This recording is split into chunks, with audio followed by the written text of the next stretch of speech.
साथ स्वागत है।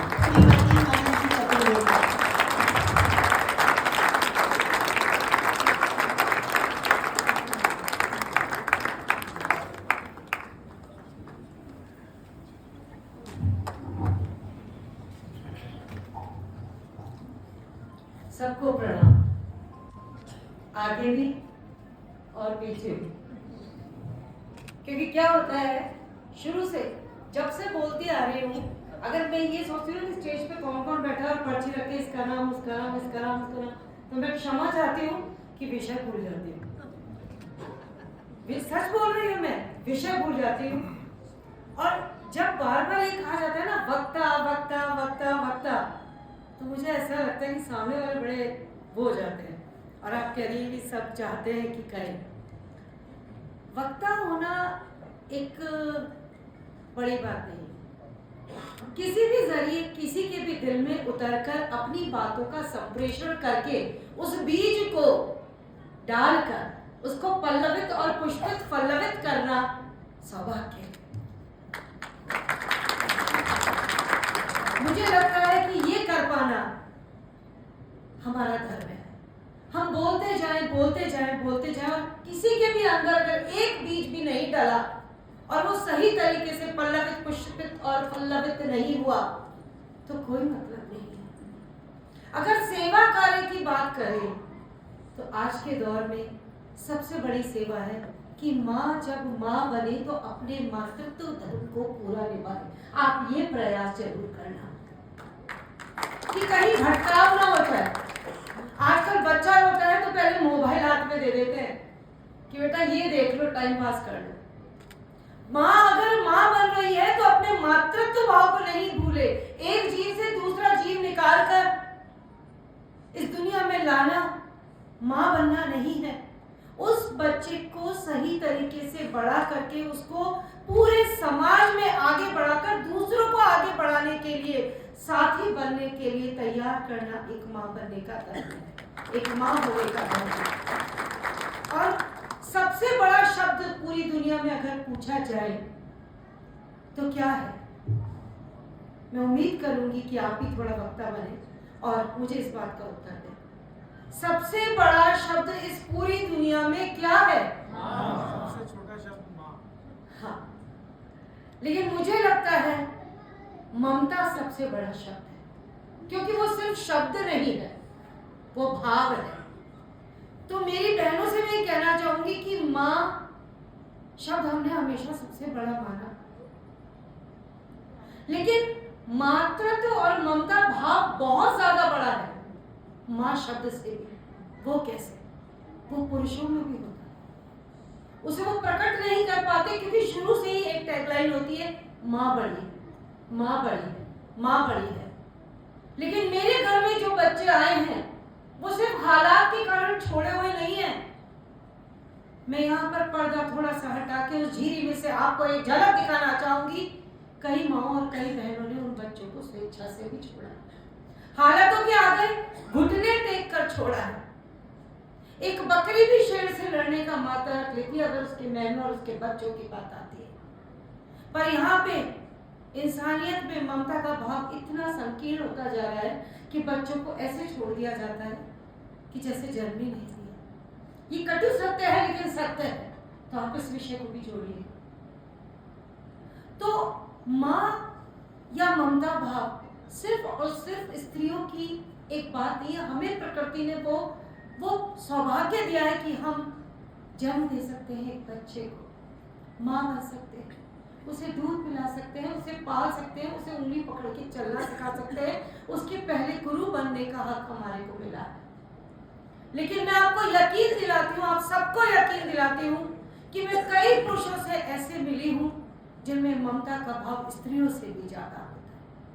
और मैं आप जैसे भाइयों के लिए इस बात के लिए नमन करती हूँ कि आप लोगों में वो ममता का भाव हमसे कम नहीं है, हमसे ज्यादा है। बस प्रकट करने का तरीका आप लोगों के पास शायद आता नहीं, या बचपन से ही आपको वो जज्बा सिखाया जाता नहीं। महिलाओं के अंदर करुणा भाव बहुत ज्यादा दिखाया जाता है, इसलिए कोई भी नेगेटिव बात हो तो महिलाओं को रोक दिया जाता है कि नहीं, आप शमशान घाट नहीं जा सकते, आप में वो हिम्मत नहीं है। मैंने दाह संस्कार किए हैं। मैं गई हूं शमशान घाट, जाना पड़ता है तो जा सकते हैं, लेकिन ये भाव की जो संकीर्णता है महिला और पुरुष का, आज भी जो हमारे पास में ये एक विषय है कि आपने इतना प्रतिशत मौका दिया, आपने, ये बड़ी बात हो गई है कि आपको मौका दिया। It's a subject, it's not a subject. ये आने वाले समय में एक सहज बात हो कि महिला बनी पुरुष बनी, बात तो बात है।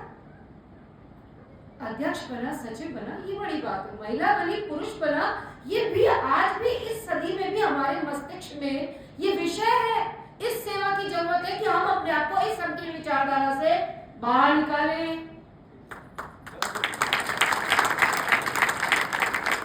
Ladies first, ladies first, ladies first को जब हमें मौका मिला है और हम लोग उस फर्स्ट में सबसे पहले आगे आकर बैठ जाते हैं, वो तो फायदे की बात है ना।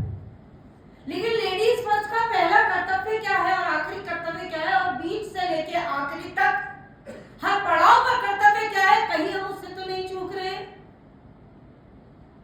ये विषय, इस पर कार्य करने की आवश्यकता है, क्योंकि स्त्री को, नारी की सबसे बड़ी ताकत है त्याग। जो औरों के लिए अपने जीवन का त्याग कर सके वही औरत है। औरों के लिए अपने जीवन का हर पल सहर्ष, दुखी और दारुणों के लिए I sacrifice a lot, no, I compromise a lot, no. आपने दूसरों के लिए सोचा, ये आपकी स्वाभाविक प्रक्रिया है। तो जो ये चीजें मैं वो कह रही हूं जो अनजाने में हमसे कहीं छूट रही है। मैं तो सिर्फ हाउसवाइफ हूँ, अरे इट्स अ बिग डील। सिर्फ एक हाउसवाइफ हो ना, उसके आगे सिर्फ क्यों? Housewife, it's a big thing. एक घर पे, मेरी माँ हाउसवाइफ है। आजकल की महिलाएं, हम लोग क्या बोलते हैं, आई एम ओनली हाउसवाइफ। मेरी माँ हाउसवाइफ रही, उन्होंने हाउस होल्ड किया अपनी मेरी मम्मा मिरांडा हाउस में उस वक्त की पढ़ी हुई है दिल्ली यूनिवर्सिटी में, उन्होंने बीए बीएड किया हुआ है। उन्होंने घर पर रहकर हम तीनों बहनों को पाला पोसा, उन्होंने सैक्रिफाइस, कॉम्प्रोमाइज नहीं किया, लेकिन उन्हें खुशी से हम तीनों पुष्पों को खिलने का, फूलने का और दुनिया को महकाने का मौका दिया। इसलिए मैं यहाँ खड़ी हूँ।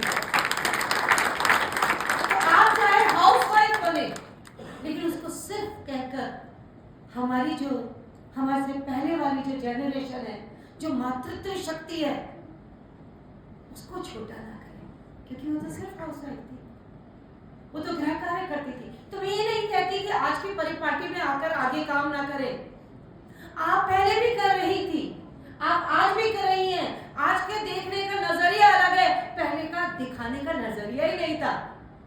पहले क्या खेतों में महिलाएं नहीं जा रही थी? हम लोग सीताराम सीताराम सीताराम कहते हैं, हम राधा कृष्ण कहते हैं। हर जगह महिलाओं का नाम हमेशा से ही पहले था। लेडीज फर्स्ट का तो आज कॉन्सेप्ट है। हमारे भारत में तो लेडीज हमेशा अग्रणी रही है। आज ये विषय आ रहा है लेडीज फर्स्ट। इस विषय को लेकर आप कार्य कीजिए, क्योंकि अगर महिलाएं समाज में जा गई ना, तो कोई भी दारुण दुख और कोई भी रुग्णता हमारे समाज को, हमारी भारतीय संस्कृति को जार करने की तो सोचना दूर, एक छेद करने में भी उनके हाथ कांपेंगे और वो थर्राएंगे। क्योंकि सेवा का जो हमने विषय यहाँ पर लिया, जिसके लिए आपने मुझे कहा, यहाँ जिसकी बात कर रहे हैं, गंगा बहती है हमारे भारतवर्ष में, उसकी नदियां बहती है उस सेवा की, जिसको हम एक सब्जेक्ट और ऑब्जेक्ट और मिशन और विजन बनाने की आज आवश्यकता है। लेकिन वो तो हमारा संस्कार है ना, वो तो हमारी संस्कृति है। हमें वो याद करने की आवश्यकता है कि पिरांडे लगाना तो हमारा संस्कार है ना। लेकिन आज हमें लिखना पड़ रहा है कि हमने इतने पिरांडे लगाए, हमने इतना पक्षियों को दाना दिया। हमें ये लगाने के साथ में ये बात वापस जगाने की आवश्यकता है कि ये तो हमारे संस्कार है। क्या हो गया अगर हमने एक भूखे को रोटी खिला दी? इस भाव को जगाने का प्रयास इस आगामी 24-25 में करने का जरूरत है। इस बात पे तालियां होनी चाहिए। हमने क्या काम किया, that's not a big deal, लेकिन ये भाव बहुत इंपॉर्टेंट है कि कोई अगर भूखा बैठा किसी कोने में रो रहा है या कोई अनाथ परित्यक्त बच्चा सड़क पर सिकुड़ कर अपने छोटे से कपड़े से अपने पूरे तन को ढकने का कोई प्रयास कर रहा है, तो स्वाभाविक रूप से हम उसको ओढ़ना उड़ा दे, हम उसकी भूख मिटा दे, हमें खुद महसूस हो। अगर किसी के चोट लगी, कोई घायल है, कोई बेचारा है, कोई लाइन से अधिकता के साथ पीछे है, तो उसको आगे लाने का प्रयास करने के लिए एक सब्जेक्ट ऑब्जेक्ट की बजाय हमारे अंदर वो भाव, उसको हम थोड़ी हवा दें, अपनी मट्टी हटाएं, वो स्वतः जागृत होने की आवश्यकता है। फिर ये कार्य नहीं रह जाएगा, फिर ये मिशन और विजन नहीं रह जाएगा, फिर ये हमारी नसों में बहता हुआ रक्त हो जाएगा। 2 मिनट के लिए तो बहुत लंबी बात है, 2 पल के लिए अगर मैं आपकी नाक बंद कर दूं तो आपको पता चल जाएगा कि सांस के बिना नहीं चलता है। आपको पता चल जाएगा। आप 2 मिनट के लिए अपनी सांस को रोकने का प्रयास कीजिए, आपको पता चलेगा जो पैदा होने से लेके अब तक आप जिस श्वास को निरंतर लेते जा रहे हैं, खर्च करते जा रहे हैं, आपको पता भी नहीं आपने कितनी श्वास ले ली, इस जीवन को कितना आपने जाया कर दिया, आपको पता भी नहीं है। 2 मिनट के लिए आपकी सांस बंद करूंगी तो उसकी वैल्यू, आपको उसकी मूल्यांकन पता चलेगा, उसका आपको कीमत पता चलेगी कि जीवन में श्वास का जिंदा रहने के लिए कितना महत्व है और इस जीवन को हम कैसे जाया कर रहे हैं। आज हमारे को इतने आगे आने के बाद यह पता चलता है कि सेवा करना एक प्रकल्प के रूप में हमें सोचना पड़ता है। तो सेवा हमारी श्वासों में होनी चाहिए। जब हम श्वास अपने जीवन के लिए हर पल ले सकते हैं तो हम हर पल सेवा के लिए क्यों नहीं चल सकते हैं। मन में बस वो भाव, जो कि मुझे लगता है आज यहाँ पर एक मुझे मौका मिला, क्योंकि सभी एक विचारधारा की ड्रॉप्स हैं जो सब मिलकर एक ओशियन के रूप में कन्वर्ट होती आ रही है और होने का और अधिक से अधिक आप लोग प्रयास कर रहे हैं। तो आप सबको मेरी तरफ से इस विषय पर साधुवाद है कि आपने इन सब मोतियों को एक साथ इकट्ठा करके वो माला बनाई है जो वापस उस भाव को जागृत करे कि ये भाव जो हमारी भारतीय संस्कृति का है वो निरंतर चलता रहा है और चलता रहेगा। इसके लिए मैं आप सबको साधुवाद देती हूँ। चाहे किसी भी रूप में, किसी भी प्रकार से आप सब भाइयों और बहनों ने इस चीज का प्रयास किया है। इन छोटी छोटी चीजों से, छोटी छोटी बातों से हमारे राष्ट्र की धरोहर, सेवा, दया, ममता, मातृत्व, प्रेम, संस्कार, संस्कृति, समर्पण, ये सब विषय हमारे हैं। इन्हें याद रखो, इन्हें भूलो मत। यही है जो वापस हमारे को विश्व पटल पर ले जाकर चमका सकता है, दिखा सकता है। हमारे को उसकी आवश्यकता नहीं कि हम दिखाएं, जो हमें और उसमें बड़ा करता है वो यही भाव है, समर्पण, जो आप लोग करने का प्रयास अपनी तरफ से, आपकी छोटी सी कोशिश ही उस चीज को पूरा करेगी। कोशिश ही तो है जो हिमालय पे ले जाती है, कोशिश ही तो है जो चांद पर ले जाकर बैठा देती है, कोशिश ही तो है कि मैं अपना एक बच्चा पालने की स्थिति में नहीं थी, आज मैं 158 बच्चों की माँ हूँ और 7,500 बच्चों को मैं पुनर्वासित कर चुकी हूँ। तो कोशिश ही तो है। मुझे याद आता है वो पल, मुझे नहीं पता था फैशन डिजाइनिंग छोड़ना किसे कहते, मुझे नहीं पता, लेकिन जब मैंने छोड़ा ना और जब मैंने सड़क पकड़ी और जब मैंने बच्चों को सड़क से उठाया और जब मैं लेकर आई उनको, तो मुझे कॉलोनी से निकाल दिया गया, किराए पे मकान से निकाल दिया गया, किराए पे मकान नहीं दिया गया। 2.5 घंटे 10-10 रुपए के कार्ड बेचने के लिए मैं खड़ी रहती थी लोगों के ऑफिस के बाहर। आपके जैसे कार्यक्रम हो रहा है उसमें मांगती थी, भाई साहब एक टेबल दे दीजिए, कॉलेज में बच्चों के लिए कार्ड बेचने। महान लोगों से मिलने के लिए वो 2.5 घंटे 250 रुपए के कार्ड बेचने का इंतजार करना मुझे खूब अच्छे से याद आता है। वही मुझे आगे बढ़ने के लिए मार्ग दिखाता है, मेरा मार्ग प्रशस्त करता है। उस दर्द के कारण मैंने एक बात कही थी एक स्टेज से, दर्द बहुत जरूरी है, दर्द आविष्कार के लिए बहुत जरूरी है, लेकिन अपना ही दर्द हो ये जरूरी नहीं है। किसी और का दर्द बहुत बड़ा है अगर आप सहन करना सीख जाए। मुझे मालूम है कि बच्चे भूखे थे और 1 किलो आटा खरीदना क्या होता है। मुझे मालूम है कि स्कूल में फीस जमा नहीं होती तो उनसे विनती करना क्या होता है। मुझे मालूम है कि 20-22 साल की उम्र में लोगों के आगे एक कार्ड बेचना, कहना क्या होता है, 1 to 1 मिलना क्या होता है। आज एनजीओ एक कल्चर है। कई कई शहरों में तो एक पत्थर मारो कहीं पर तो एनजीओ निकलेगा, लेकिन एनजीओ शब्द ऐसा हो गया कि बताने में अजीब लगता है। तो आज इतने बच्चों की माँ हूँ, कई बच्चों का विवाह हो गया, कोई आर्किटेक्ट कर रहा है, कोई एमबीए कर रहा है, कोई क्या कर रहा है, लेकिन वो उड़ान वो उड़ रहे हैं जिसके वो हकदार थे। मैं तो सिर्फ सहयोगी हूँ। फिर उसके बाद मैंने थिएटर करना शुरू किया। I am theatre artist. मैंने काफ़ी स्क्रिप्ट लिखी, उनके टिकट बेचे जगह जगह जाके 100-100 रुपए में। आइए रामायण देखिए, आइए कृष्णलीला देखिए। और उन्हीं बच्चों को, कच्ची बस्ती के बच्चों को सिखाया और उन्होंने देखा और उन्होंने सीखा और उन्होंने, जिन्होंने कभी स्टेज नहीं देखा था ना, उन्होंने परफॉर्म किया 1000 लोगों के सामने स्वाभिमान के साथ। फिर मुझे लगा कि एक बार मुझे अपना घर पेंट करवाना था और मैंने अननोइंगली सोचा कि क्यों ना, जब दामिनी वाला केस हुआ था, आप सबको शायद याद होगा, तो मैंने 3 दिन 3 रात लगातार पेंटिंग बनाई जयपुर में स्टैचू सर्किल पे, बिना एक पेंटिंग बेचने का संकल्प करते हुए। और उस वक्त मेरी 115 पेंटिंग्स बनी लगातार। इन दोनों हाथों से बेयर हैंड से मैं पेंटिंग्स करती हूँ और वो कंटिन्यूस होता है, जैसे आज से कल तक, कल से परसों तक, परसों से तरसों तक खड़े रहना होता है। उस समय मैं कुछ खाती नहीं, लगातार पेंटिंग्स बनाती हूँ, ऑन स्पॉट पेंटिंग्स बेचती है, उससे हमारा घर चलता है।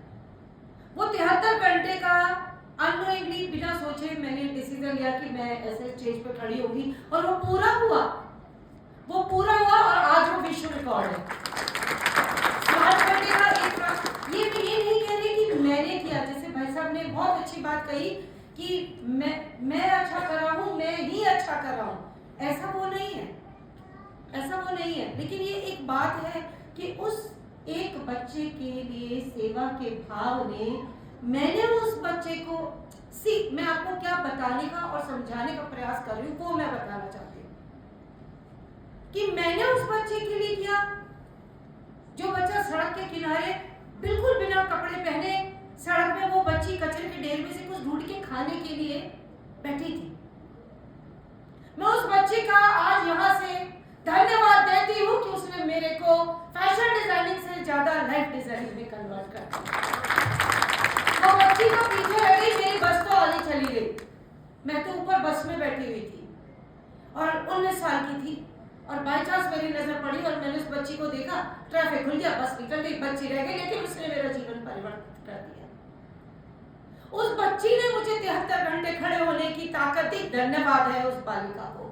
उस बच्ची ने मुझे थिएटर करने की ताकत दी लोगों के सामने, धन्यवाद है उस बालिका को। जिस इंसान को बोलना कहना कुछ नहीं आता था, उसको आपने मुख्य वक्ता के रूप में स्टेज दिया, धन्यवाद है उस बच्ची को।